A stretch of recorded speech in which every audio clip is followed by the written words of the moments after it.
Bonjour à toutes et à tous et bienvenue dans cette vidéo consacrée au théorème de Stokes. Tout d'abord, on va s'intéresser à la représentation visuelle de ce théorème, avec ici, en haut à droite, une première visualisation, celle d'une surface S délimitée par une courbe C et dont l'orientation est fixée par le vecteur n, vecteur normal, perpendiculaire à la surface. Et ici en bas, cette surface S devient une surface courbe plus complexe, mais qui a exactement le même bord C. Et c'est là que le théorème de Stokes entre en jeu. Il nous dit que la circulation d'un champ vectoriel f autour de la boucle C est exactement égale au flux du rotationnel du champ à travers la surface S. C'est un peu compliqué dit comme ça, mais on abordera donc le théorème qui est explicité ici mathématiquement plus en détail avec des exemples. Donc peu importe que la surface soit plate ou courbe, tant que le bord C est le même et que l'orientation est bien respectée, le résultat de l'intégrale est identique. Le théorème de Stokes fait le lien entre une quantité circulatoire globale et une densité locale de rotation, intégrée sur une surface. On a ici notre théorème de Stokes, exprimé sous forme mathématique, comme une égalité d'intégrales, avec dans le membre de gauche une intégrale sur une courbe fermée, C, du produit scalaire f dr, où f c'est un champ vectoriel, et dans notre membre de droite, eh bien, on a le flux du rotationnel de ce champ vectoriel. Donc le théorème de Stokes relie circulation, ici à gauche, et rotation locale, ici à droite, avec à gauche donc un parcours fermé, une ligne fermée, et à droite une surface. Le bord C de la surface S est orienté selon la règle de la main droite, et le champ vectoriel F tourne sur la surface. Et c'est le rotationnel qui mesure en fait cette tendance locale à tourner. Le flux du rotationnel à travers la surface donne la circulation totale sur le bord. Et comme on l'a vu précédemment, deux surfaces différentes, un plan ou une surface courbe, avec le même bord C, donnent le même résultat. Alors on va s'intéresser à un exemple simple, celui d'une surface S carrée dans le plan Z égale 0, donc dans le plan XY, avec un bord C qui est donc le contour de ce carré, orienté positivement, donc selon l'axe Z vers les Z positifs. Et on a un champ vectoriel F en coordonnées cartésiennes à 3 dimensions qui vaut 0, x, 0, donc qui ne dépend que de x et qui possède uniquement une composante en y. Intéressons-nous tout d'abord aux membres de droite de notre théorème de Stokes en calculant d'abord le rotationnel du champ vectoriel f. Alors si vous ne savez pas comment on calcule un rotationnel, je vous renvoie à une vidéo de la chaîne qui explique plus en détail. Donc on a ici à faire un rotationnel en coordonnées cartésiennes à 3 dimensions, donc on calcule ce déterminant et on obtient un vecteur qui est le vecteur 0, 0, 1, qui peut également s'écrire tout simplement comme le vecteur unitaire k, puisque on a comme unique composante la composante z ici. Une fois qu'on a calculé notre rotationnel, eh bien on effectue le produit scalaire ici présent dans notre membre de droite du théorème de Stokes entre le rotationnel de f et le vecteur unitaire n. Ce vecteur unitaire n, ce vecteur normal, n'est rien d'autre que k, car en fait n est orienté selon l'axe z et il est unitaire comme k, donc là que n et k sont en fait la même chose, ils représentent la même chose, et donc le produit scalaire entre le rotationnel de f et n sera tout simplement le produit scalaire de k avec lui-même, ce qui nous donne tout simplement 1. Et donc ici, ce produit scalaire vaut 1, et il ne reste plus que l'intégrale de surface de l'élément de surface infinitésimal ds. Si on a que l'aire du carré vaut 1, on a que tout ce membre de droite ici vaut 1. Voilà, une fois qu'on a calculé le rotationnel de notre champ vectoriel f, et plus précisément le flux de ce rotationnel à travers la surface S, il nous reste à montrer que l'égalité est valide, et donc de montrer que le terme de gauche, l'intégrale de f dr, vaut également 1. Donc on s'intéresse à la circulation du champ vectoriel f le long du bord C. Ce bord C représente donc un carré, il délimite la surface carrée S, délimitée par les points 0, 0, 1, 0, 0, 1 et 1, 1. On peut donc décomposer ce bord en 4 segments pour nous faciliter la tâche. Un premier segment qui est délimité par les points 0, 0 et 1, 0. Un segment délimité par 1, 0 et 1, 1. Un segment délimité par 1, 1 et 0, 1. Et enfin un segment délimité par 0, 1 et 0, 0.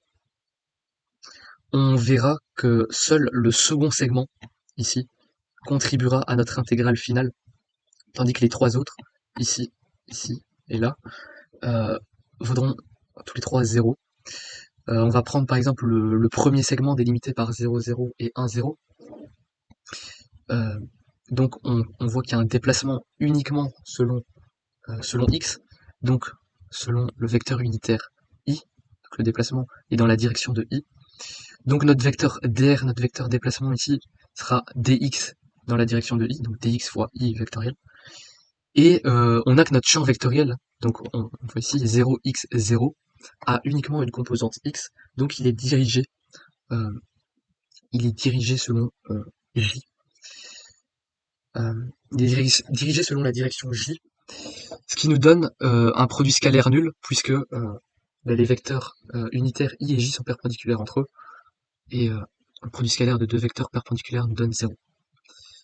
En revanche, pour le seul segment qui va nous intéresser ici, puisque c'est le seul segment non nul, c'est celui qui est délimité par 1, 0 et 1, 1, où le déplacement ici se fait dans la direction j, donc on a un déplacement élémentaire dy dans la direction j, et comme notre champ vectoriel f est lui aussi dans la direction j, on aura un produit scalaire non nul. Et on peut voir ici qu'on intégrera donc 1 entre 0 et 1 de notre élément dy, ce qui nous donne tout simplement 1. Donc là, l'unique contribution sera celle de ce segment-là. Et donc sur l'intégrale sur la courbe fermée, ce n'est rien d'autre que la somme des 4 intégrales ici, en fait.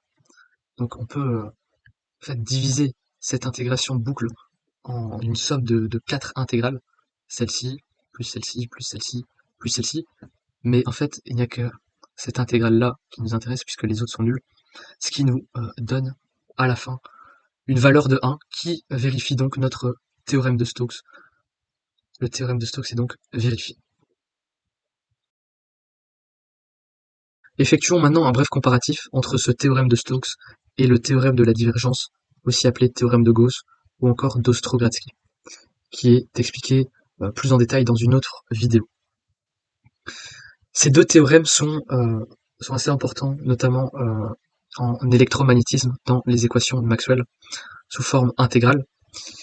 On voit pour ce qui est du théorème de Stokes qu'on passe d'une intégrale de boucle, intégrale sur une boucle fermée, à une intégrale de surface, donc une intégrale double intégrée sur un élément infinitésimal de surface, et avec la présence d'un rotationnel, tandis que pour le théorème de Gauss, on a ici dans le membre de droite la présence d'une divergence intégrée sur un volume, donc intégrale triple, tandis que dans le membre de gauche, là, on a la présence d'un flux, le flux de notre champ vectoriel f, donc c'est-à-dire intégré ici sur une surface. Finissons cette vidéo avec un exercice relativement simple, la circulation d'un champ sur un contour circulaire. On va considérer le champ vectoriel suivant, grand F, exprimé en coordonnées cartésiennes à 3 dimensions, par le vecteur moins y, x, 0, et le contour C qui est le bord d'un disque de rayon 1 dans le plan z égale 0, plan xy, centré à l'origine et orienté positivement. On va donc utiliser le théorème de Stokes pour calculer la circulation de ce champ vectoriel f le long de ce contour C qui délimite donc un disque de rayon 1 dans le plan z égale 0. L'énoncé du théorème de Stokes est donc le suivant. Donc on reconnaît bien ici notre intégrale sur notre intégrale de contour de f dr, et dans le membre de droite on reconnaît notre intégrale de surface qui représente donc le flux du rotationnel, ici notre rotationnel du champ vectoriel f.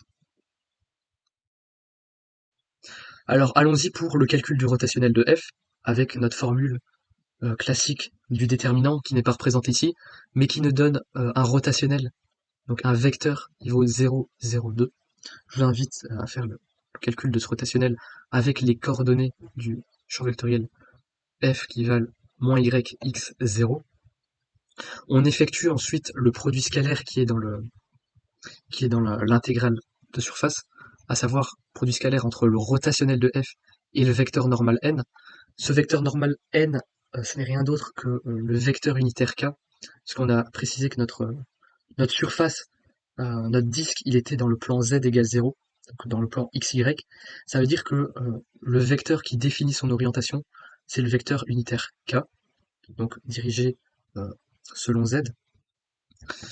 Donc ce vecteur k, ben, il peut s'écrire comme ceci, comme 0, 0, 1. Et après, ben, on effectue un produit scalaire classique entre le vecteur 0, 0, 2 et le vecteur 0, 0, 1, ce qui nous donne comme scalaire 2. On intègre ensuite sur la surface, qui est tout simplement un disque. Donc on a notre produit scalaire ici entre le rotationnel de f et le vecteur unitaire n, alias k, qui vaut 2.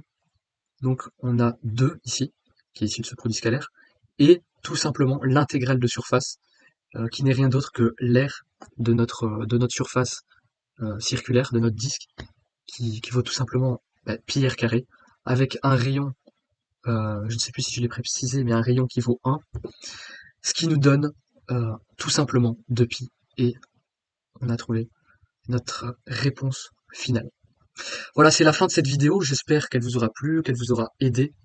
N'hésitez pas à liker cette vidéo, à vous abonner si ce n'est pas déjà fait, et à mettre un commentaire pour le référencement, et si vous voulez d'autres vidéos sur d'autres sujets, etc.